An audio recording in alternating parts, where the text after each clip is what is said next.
Passons maintenant au chapitre 3, qui est la transgression de nos premiers parents. Alors un résumé de la matière. La femme, en consentant à la tentation du diable, désira la science et l'excellence à l'instar de Dieu.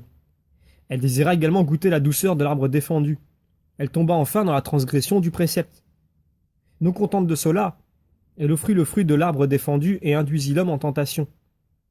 Celui-ci, ne voulant pas contrister ses charmes, ne blâma pas la femme, mais consentit au mauvais conseil qu'elle lui donna et, goûtant le fruit qu'elle lui offrait, elle se fit, à son tour, transgresseur du précepte divin.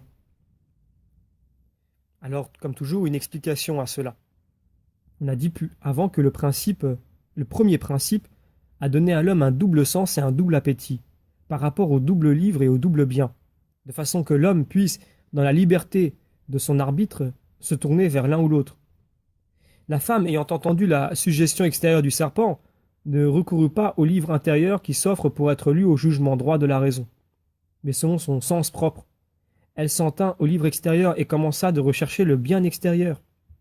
Et, parce que son sens n'atteignit pas le vrai infaillible, son appétit commença de se tourner vers le bien changeant. Elle désira donc que le diable promettait et consentit à faire ce qu'il suggérait. Désirant la science parfaite, elle s'éleva dans l'orgueil. Élevée dans l'orgueil, elle fut du coup séduite par la gourmandise et ainsi terrassée par la désobéissance. Le premier mouvement eut lieu dans son esprit, le deuxième dans sa sensibilité, et la troisième dans son action. De même que la tentation, partant d'en bas, parvint plus haut, car à partir du sens de l'ouïe, elle conduisit du désir au consentement, ainsi, par un mouvement contraire, le désordre commençant par en haut, parvint jusqu'en bas, et fit consommer un unique péché. Cela, pour la nature humaine, est le commencement de tout péché et la source des maux. Car la femme allécha l'homme, qui, semblablement, tourné vers le livre extérieur et vers le bien changeant, en appréciant trop la compagnie de la femme et la consolation de sa présence, ne voulut ni la blâmer, ni contrister ses charmes. Et parce qu'il aurait dû la blâmer et ne la blâma pas, le péché de la femme lui est imputé. Et parce qu'il ne voulut pas contrister ses charmes en la repoussant, il commença de s'aimer trop lui-même, et ainsi, s'éloignant de l'amitié divine, tomba dans la gourmandise et la désobéissance.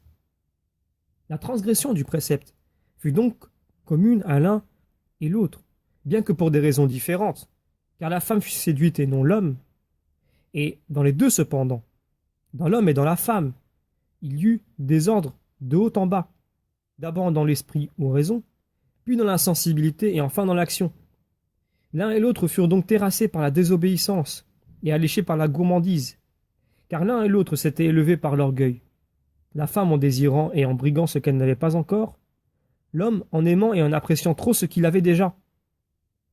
D'où la femme, en mangeant, crut être exaltée, mais Adam, s'estimant quelque chose de grand et d'agréable à Dieu, crut devoir être moins gravement puni.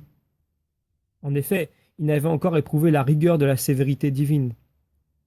Ainsi, l'un et l'autre, s'étant élevés au-dessus de soi d'une façon désordonnée, tombèrent misérablement en dessous de soi, de l'état d'innocence et de grâce à l'état de faute et de misère.